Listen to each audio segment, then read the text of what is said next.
I'd also argue the difference there is, a resilience level. You're jumping from failure to failure, looking for opportunity to win. And I've never, I guess that's not entirely true. I have looked in the past as failure as a bad thing, and now I look at it as a teaching tool and a learning opportunity.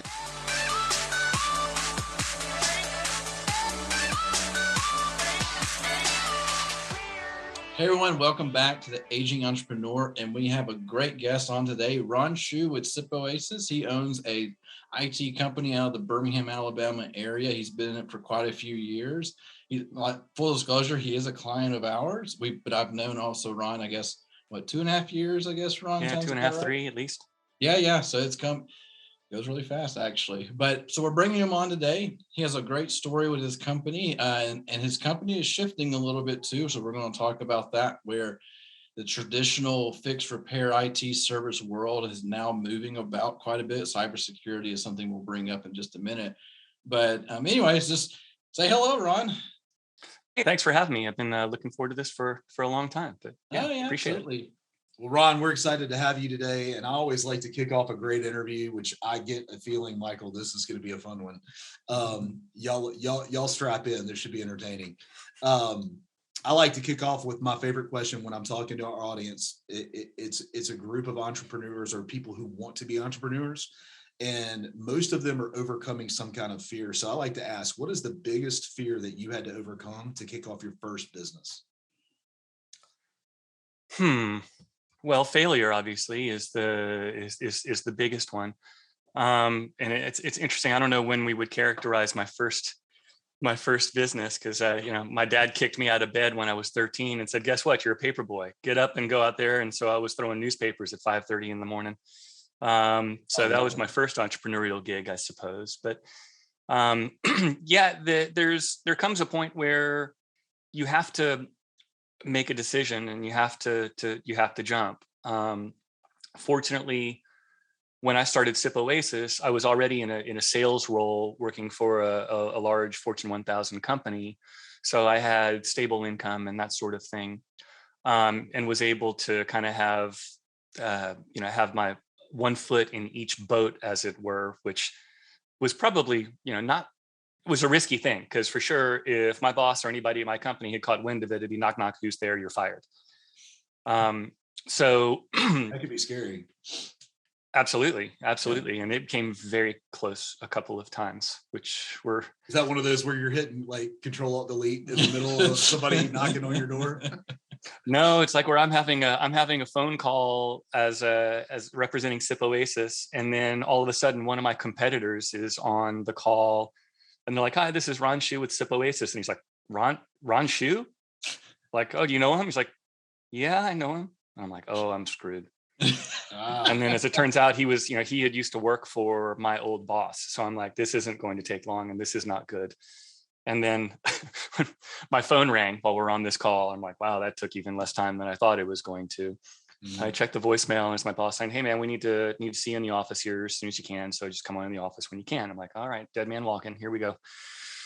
And so I go down and I walked in and he's like, hey, let's go in and talk with the general manager. He was like his boss.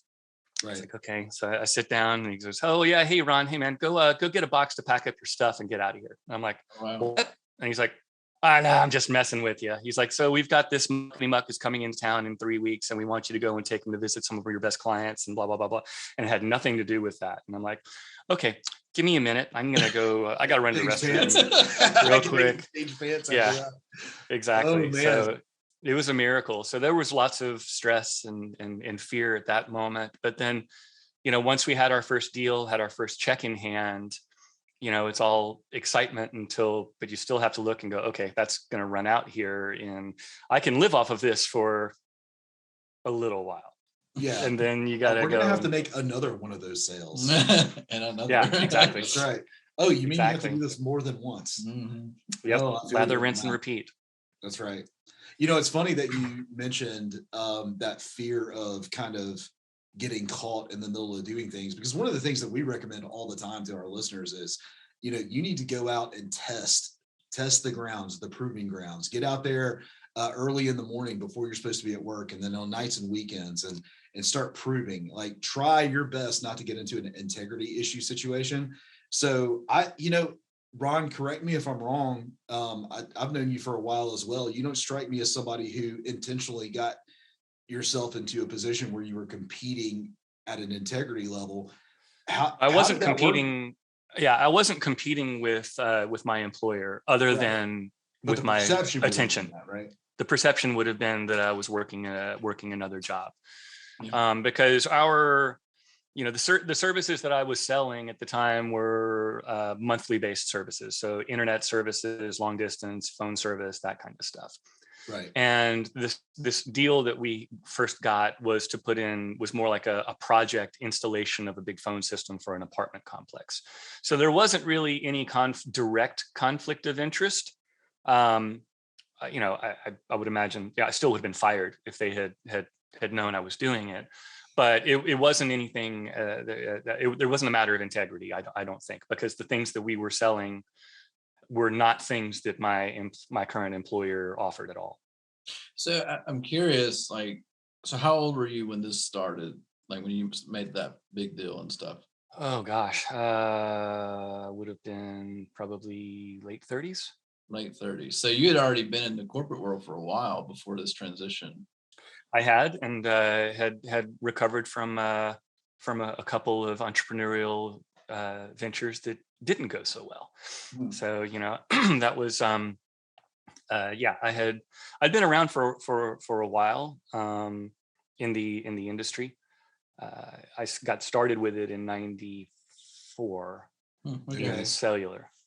So I've always been in this side of the industry. But then irrational exuberance days around early 2000s, and went and chased stock options, and went through people who had a horrible business plan, blew through all their money in under a year, fired everybody, and get in line behind all the other unsecured creditors and that kind of thing. And then we had worked with a consulting firm up in Nashville as well, as an entrepreneur kind of thing. Again, just trying to, part of it was entrepreneur and part of it was survival, right? So it depends on that. Just the difference between entrepreneur and survival, I guess, is how many zeros are in the paycheck, right? No doubt about it. I'd also argue the difference there is, a resilience level. You're jumping from failure to failure, looking for opportunity to win. And I guess that's not entirely true. I have looked in the past as failure as a bad thing, and I'll look at it as a teaching tool and a learning opportunity, and the thing that's going to take me. If I failed in these areas, I'm one step closer to that win that I'm looking for. Exactly. Then learn how to fail fast. God gave us shins so we could find furniture in the dark. Oh, so but you remember where that coffee table is. That ranks up there with Everybody's Got a Plan Till They Get Punched in the Face by Mike Tyson. Yeah. I like God Gave Us Shit So We Can Find Furniture in the Dark. That's going down, man. I'm adding that. Hey, listen, you get credit for it twice and then it's mine forever. There you go. Fair enough. You can have the NFT. That's right. That's right. So I love it. So I'm curious, so what you're describing, you were working a corporate job and you started SIP Oasis on the side, and it kind of took off from there. At what point were you saying, okay, I am fully ready for SIP to be my primary thing? I'm not going to keep pushing this other job and wasting my time. What was that moment? So the good thing was that since I was already in the industry, it would have been more difficult if the thing that I were trying to start were something that were completely unrelated from the field of my career.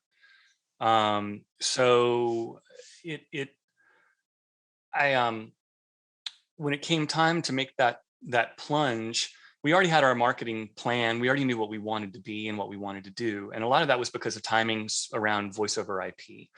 Back before we started, the phone thing was a really complicated thing that involved multiple companies, and there was terrible finger pointing going on both sides, because it's always, if you call AT&T, it's your equipment's fault, and if you call your equipment people, it's AT&T's fault. And the worked was kind of a competitor to AT&T, so I had that same sort of mentality. So meanwhile, the customer didn't understand any of that crap. They're like, my phone don't work. So we saw that as an opportunity to where we could do both the services side on the monthly recurring side, as well as the equipment, and eliminate that finger pointing. So we kind of knew what our niche was going to be when we got started. And then at that point, it was just a matter of prospecting quietly and praying a lot. And the phone rang one day. I mean, it totally just kind of came out of the blue, where an old contact was like, hey, I know you told me you were looking to do this, and I've got these people who are looking to put a phone system in their apartment complex, and will you talk with them? I was like, yeah, absolutely.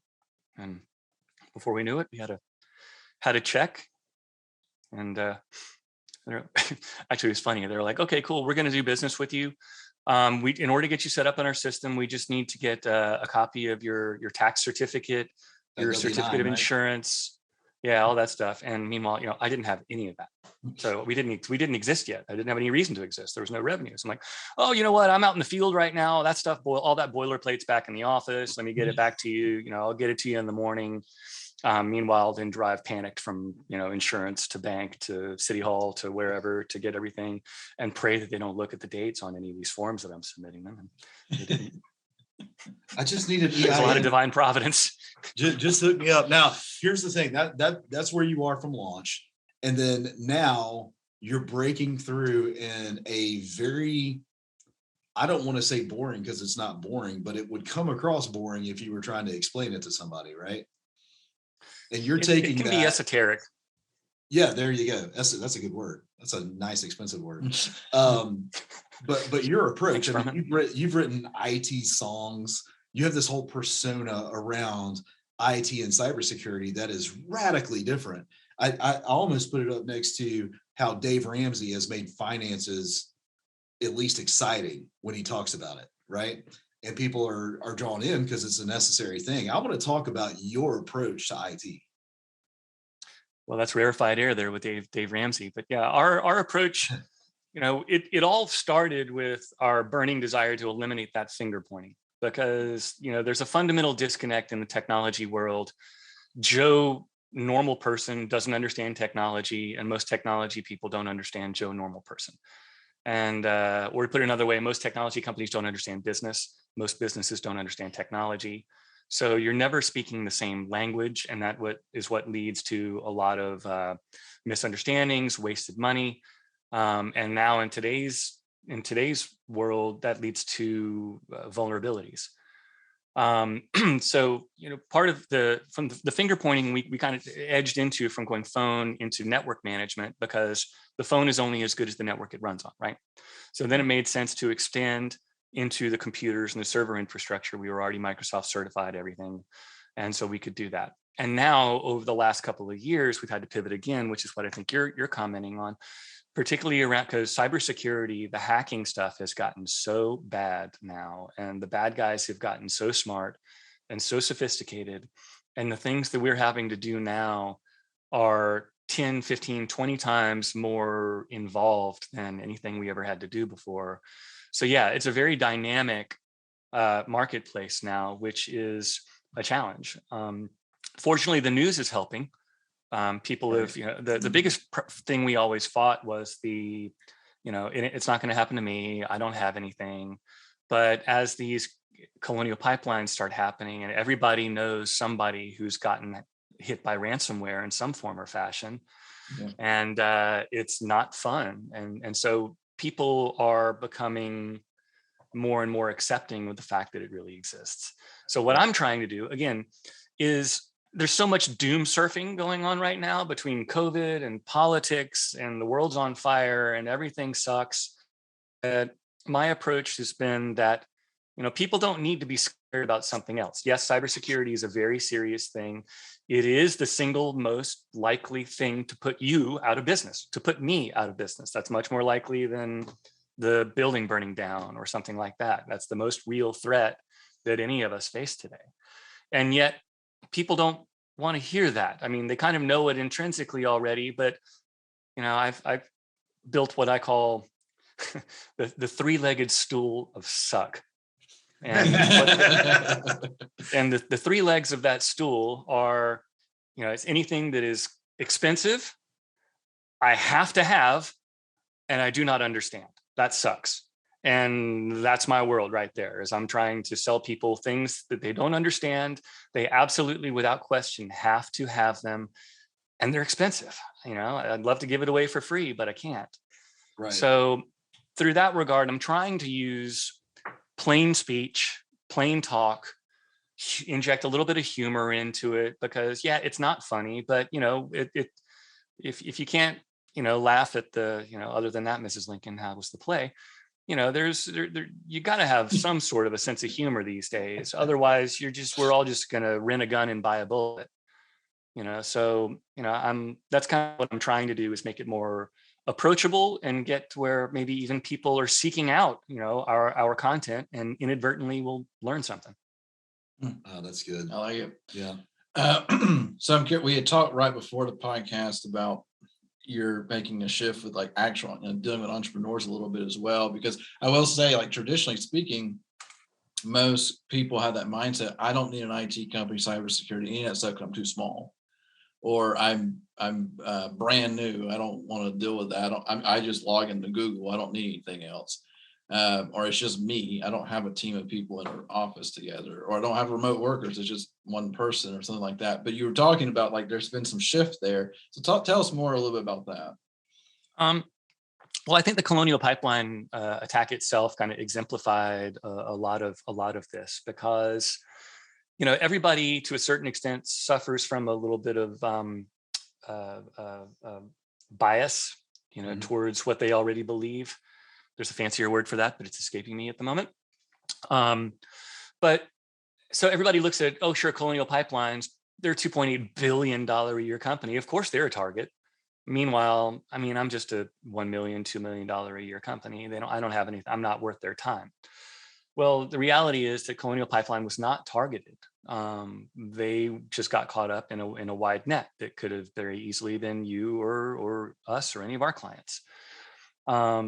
And most of the time, when the bad guys get a foothold in somewhere, and there are, I think, about 360 something new ways that they can do that. So we've got to guard against all those. But once they do get that foothold, they're mostly looking to do recon. They're okay. So yay, I'm in a computer. So is this the manager's computer at Dunkin' Donuts? Is this the Department of Defense? Is this Colonial Pipeline? They got to figure out what they're dealing with.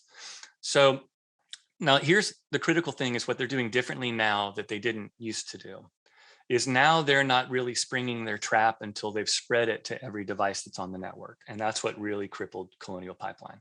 Mm-hmm. So they're not taking down one computer or one server. They're waiting until they can take down all of them.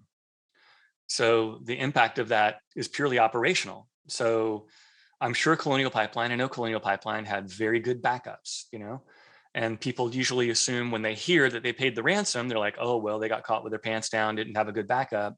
That's not true. They had pristine backups, I'm sure. But the time that it takes to restore a backup on 1,000 computers with whatever their IT staff, it would have taken them weeks to recover. Meanwhile, $3.5 million a day was not running through that pipeline. So they paid that ransom the first day.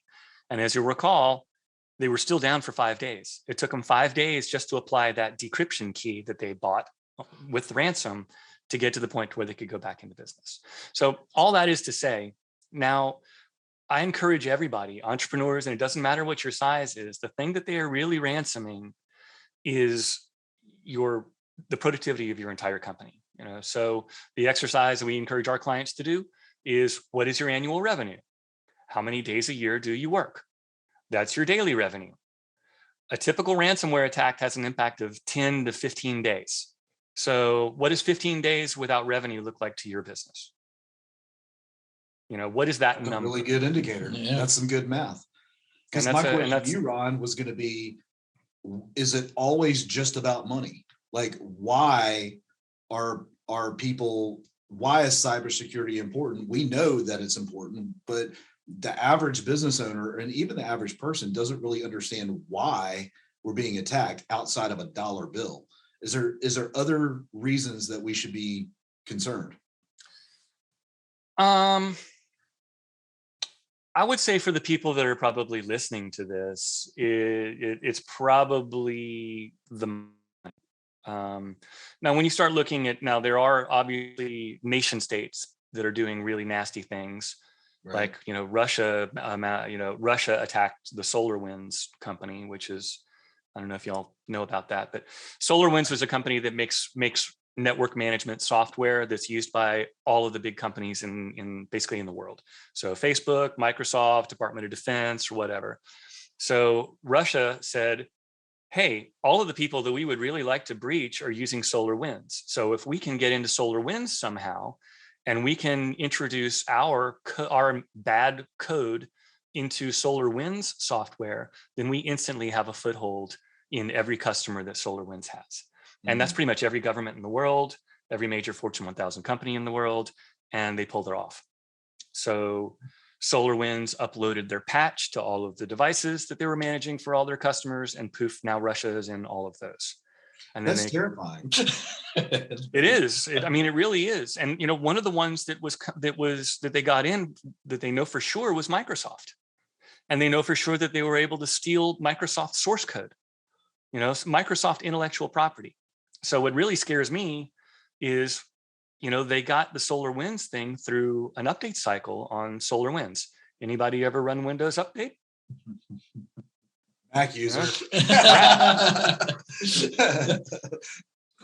So there are nation states that are going after strategic things and intellectual property and intelligence. But for most of the you and me and us, it's just an easy way for somebody who's got a crappy life somewhere else in the world to make an income that they never could have made any other way. Right. Yeah. So really, ultimately, at the average or below average business level, it is about the money. Yeah. So I have to pick your brain for just a second, because we're in the marketing and advertising industry. You know that already. Facebook a couple of weeks ago went down, and they like to tell everybody that it was a DNS server update. What are your conspiracy theories on that? Oh, well, conspiracy theories. Yeah, that's what I'm looking for, man. I want to you can have as much fun with that as you want. I hate to, I don't want to burst your bubble, but from usually the most widespread, biggest impactful outages across the internet are almost always related to DNS. Mm-hmm. Somebody hit the I instead of the 1 and hit enter, and then it propagates across their entire network, and everything blows up, and it's hard for them to piece it all back together again. But I will tell you that one of the things that I was really surprised that didn't get reported in the news is there's been a lot of denial of service attacks going on service providers. Mm-hmm. And that is a security and a hacking thing. Like one of the largest voice over IP companies in the United States is called bandwidth.com. Okay. And they were taken down for days because of a ransom-based denial of service attack. So, for those guys, instead of the ransom being, we're going to shut down your computers unless you pay the ransom, with them, they said, we're going to flood all of your voice servers with garbage traffic and take you down unless you pay our ransom. Oh, wow. Dang. It's like having a Twilio or something like that. Right. I was going to say, I wonder if that's why I get charged, $10 every 15 seconds from our call tracking software. Anyway, we'll have to edit that out, Ron. We'll fix that in post. That's right. There you go. So now that you've scared us all and gave us lots of concern and all these things, but I want to talk a little bit about directly your business itself. You've obviously, since you've been running SIP Oasis for such a long time now, you've probably been through some key lessons and challenges that you face, either with growth or changing the market and stuff like that. If you were going to tell somebody, like either in the IT world or just any type of, I'm building a business that's going to be servicing other businesses, what are some key things that, like, if I knew that earlier on, that was substantially helped me? Or here's something like, don't do this again. Here's one thing that I did that I thought was pretty smart. And that was, in anticipation of doing what I was going to do, I got some lines of credit with banking relationships established while I was still on the payroll. So they were making credit decisions based on my W-2 income, not startup company that's starving to death. So kind of had that in place when I looked like a nice normal banking customer with a nice salary and a nice 9-to-5 job and all that. Okay.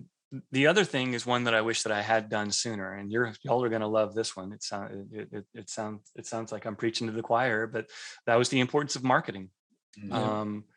We have made profound differences in our company since we made a commitment several years ago to marketing. And my background was always in sales. So, and sales and marketing always get lumped together, right? So I never really fully understood the difference when I was in corporate America, because the marketing was always done by somebody in the ivory tower. I didn't even know about it. You know what I mean? Yeah. So I didn't fully understand how important the marketing piece is in the beginning, before you have everything, because it's so much easier to define your market and define your USP, as we call it, your unique selling proposition, when you're small or when you're not. I mean, when you don't exist yet, when you're a glimmer in the eye. Because once you get going for years and have some corporate or business inertia going, you're not the Titanic yet, but you're not as nimble as you once would have been, and making a small change impacts a lot more down the road because it touches a lot more things. But yeah, being dedicated to marketing, and it as little, it's fun if you make it fun, but it's also a grind, because marketing is about doing the right thing over and over and over and over and over, and a lot of times you're moving the needle slowly to where it feels like you're just doing it, and you're never going to have anything to show for it. But then what we've seen is, over the course of months and years now, the phone's ringing, and people are calling us, and people have heard of us. And now the list that we've built, which was freezing cold, 2-3 years ago, we've been marketing to them now over these past years. So they know who we are. We try to stay top of mind. So when they get angry at whoever their current relationship is, that, they give us a call. That's really, really good points. I love that.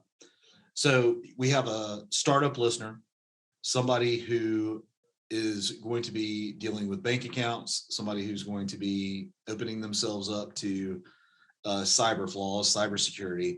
What are some things that they can do on their own that's important right out of the gate, besides not use the password 1 2 3 4 5 6 7 8 9 10? Yeah. So basically, take your computer and turn it off and throw it out of the window. Okay. Next. Perfect. Now, we're here all day. See you next episode. No, that's good. That's hard. Bottom copy's yours. Yeah. So the password hygiene is really the I would say the three things that anybody can do that is the lowest hanging fruit and makes yourself the smallest target possible, is by forcing yourself to use good password hygiene. And what I mean by that is using a password manager. It's a piece of software. There's one called Dashlane, DASHLANE. That's a good one. There's another one called LastPass, LASTPASS. And we actually include that as part of our cybersecurity offering for our security clients. We give them that. And what that lets you do is it can automatically generate passwords for you. So like mine, it automatically generates a 20-character combination of letters, characters, numbers, uppercase, lowercase, you name it. Something that nobody would ever be able to guess and that I could never remember. But the password manager stores that for me. So what the manager lets you do is, you want to have, by hygiene, I mean, you always want to have one password that is uniquely used for any site that you got. Or put another way, do not ever have the same password on 2 accounts. Always have one account, one password every single time. Easy to keep up with if you use the password manager. One account. And then you just have to have like a passphrase. I'd recommend, instead of using a word, use a phrase or a sentence and mix it up with capitals and whatnot, because you're going to have one password to rule them all. That's your password manager password. And obviously you want to protect that with your life, because that's, if they get that, then they've got you. They are you. The other thing would be to use multi-factor authentication on everything that will allow you to do it. And multi-factor authentication is just another thing. It could be an app that runs on your phone, like Google Authenticator. It could be a text message that they send you. But the point of it is, it's something beyond just having your username and password to get into whatever it is. That would have stopped the Colonial Pipeline. But those two things probably would have prevented Colonial Pipeline. They had So just for clarification, how much would that have saved them in ransom? $4.5 million in ransom and $3.5 million per day times 5 days. So all right. So I was a history major. So 15 to $25 million. Yep. If somebody had taken the time to put a 2-factor authenticator on their phone. Correct. Or on their, in this case, they got in on a VPN. So a VPN is a virtual private password, but Right. virtual private network. But yeah, anything that allows access to something you care about should have 2-factor authentication enabled on it. Okay. I'm sure The somebody bank. lost a job over that. Yeah, I would think so. I would think so. Absolutely. And then the last thing is to, stay on top of your patches. Patching is a process in a computer. You always see an update that comes up on your computer or an update that comes up on your phone, and they always want you to update the software. Well, a lot of the times when they're doing that, it's because they've discovered a vulnerability that nobody knew about before. And then they're like, oh crap, we didn't know about that. We got to fix it. And so that's why, you think of a patch, you put a patch on your jeans when you wear a hole in it. So that's exactly what this is. Somebody's found a hole in the software and they patch it. So or their SolarWinds, they found a piece of Russian code. They got to repatch that. Yeah, exactly. Hopefully, you don't want Russia in your patching system. Right. No doubt. So you've given some incredible value to our listeners, password hygiene using LastPass. Love the fact that you include that in your services. Multi-factor authentication, 2-factor authentication, and then staying updated on the patches. This is that simple little icon on your iPhone or whatever you use that says update available. That's a patch almost always, unless it's a major update. So and also think about that. Think about that concept, because now we've already pointed out, your phone has a patching cycle, right? You get OS updates from Google or Apple or whatever, right?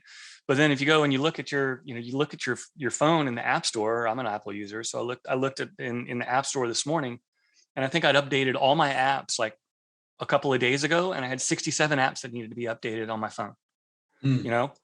Every one of those every app that's on your phone is now a potential vulnerability. We always laugh in our BNI about being at war, but we literally are at a global war with these powers, and every man, woman, and child that has a device that's on the internet is a party to that war. Right. They don't care that they don't care or won't even know that it's a child. So maintain those patches on like your router at your home. Most people go to Best Buy, they buy a router, they plug it up, and then they use the internet, and that's it. And they never think about it and never go back again. But there are published ways on the internet already. So if you have a particular type of router that's using a particular type of firmware, here's how you can get around it and corrupt it and redirect all their stuff, and really stick it to the people that were using it. So every device, from your Apple TV to your Nest thermostat to your Ring doorbell, anything that is a smart device has an update cycle on it.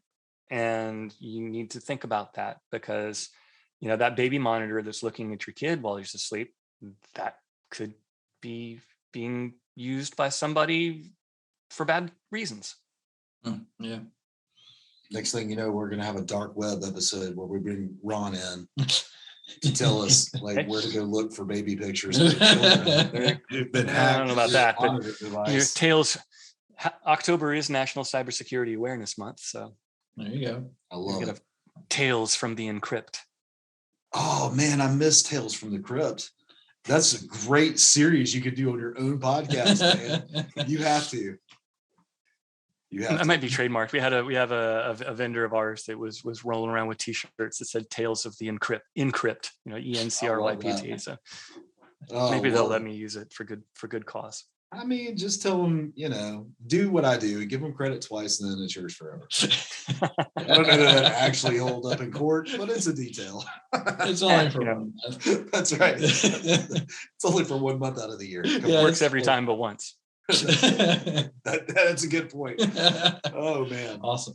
All right, so we're coming up on our time here, Ron. Thank you for taking time to talk to us, talk to our listeners about what you've done in your business. I love some of the key takeaways about building some credit and kind of just those small things that do make a big difference, which is nice to hear.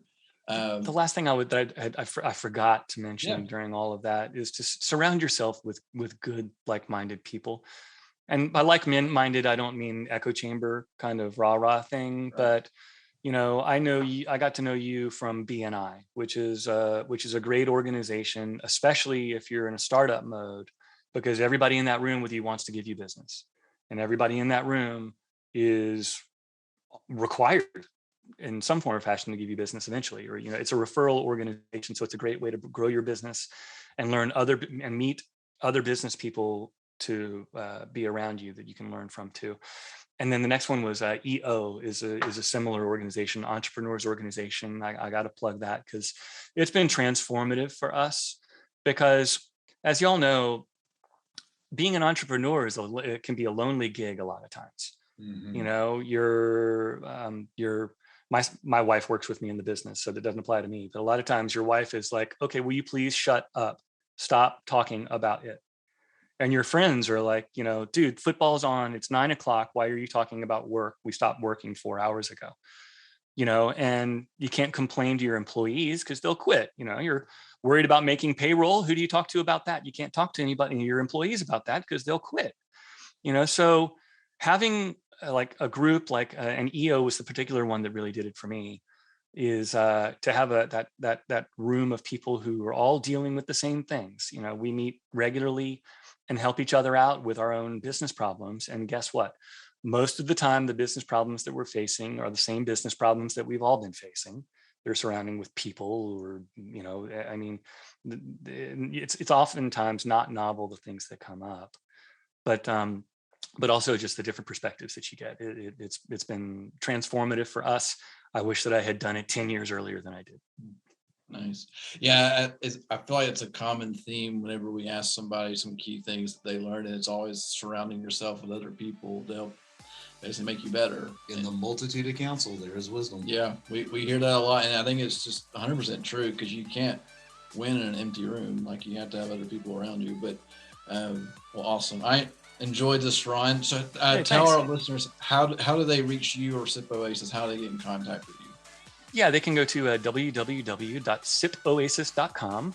That's SIPOASIS.com. Or they can call our office. I'll be happy to talk with any of them at area code 205-623-1200. And we'll put all of that information in the show notes, so that's easy for people to click and call. Yep. Ron, what a pleasure Great. It's been talking with you, man. Thanks, guys. We love working with you and appreciate you big time. But more importantly, appreciate the value you brought to the listeners today. It's awesome. Hey, we appreciate the opportunity. Anytime we can evangelize this stuff, it's a good day. Awesome. All right. Well, y'all have a great week, and we'll catch you on the next episode. See you, Ron. Take care.